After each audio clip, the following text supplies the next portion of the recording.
ప్రకృతిగా curfew పెట్టి కేతనపల్లిలో అందరూ చూస్తుండగా 100-200 మందితోటేమో ఎన్నికలు సజావుగా జరగకుండా ప్రజాస్వామ్యాన్ని కాపాడాల్సిన చట్టాలపైన గౌరవం ఉండాల్సిన అదేవిధంగా మరి చట్టాల పట్ల ఎటువంటి గౌరవం లేకుండా మంత్రి ఏమో కాన్వాయ్ తోటి లోపలికి పోతాడు.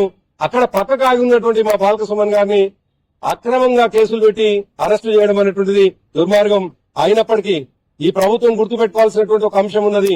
మాకు ప్రజాస్వామ్యం పట్ల నమ్మకం ఉన్నది, ప్రజాస్వామ్యం పట్ల గౌరవం ఉన్నది. కాబట్టి మీరు అక్రమంగా ఇవాళ మున్సిపల్ ఎన్నికల్లో మేము మెజార్టీ సీట్లలో గెలిచినా మీరు అక్రమంగా ముంచుకుంటూ పోతా ఉన్నారు.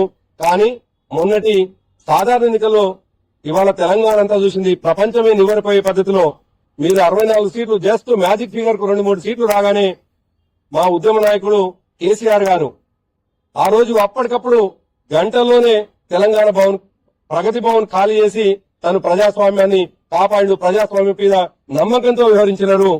ప్రజాస్వామ్యం పట్ల ఆయనకు అపారమైన గౌరవం ఉంది కాబట్టి ఎటువంటి మీలాంటి చిల్లర పనులు చేయలేదు అన్నటువంటి విషయాన్ని చిల్లరగా వ్యవహరించే వాళ్ళు గుర్తు పెట్టుకోవాలన్నటువంటి విషయాన్ని ఈ సందర్భంగా గుర్తు చేస్తూ ప్రజాస్వామ్యం పట్ల గౌరవం ఉండాలి, చట్టాల పట్ల గౌరవం ఉండాలి, రాజ్యాంగం పట్ల గౌరవం ఉండాలి ప్రభుత్వానికి అని చెప్పేసి ఈ సందర్భంగా మరి ఎన్నికల కమిషన్ ని ప్రభుత్వాన్ని డిమాండ్ చేస్తూ ఎన్నికల కమిషన్ ఎన్నికలు సజావుగా జరిగేటట్టుగా ప్రయత్నం చేయాలని చెప్పేసి వీడియో చిత్రీకరణలో ఎన్నికలు జరగాలని చెప్పేసి డిమాండ్ చేస్తా ఉన్నాం.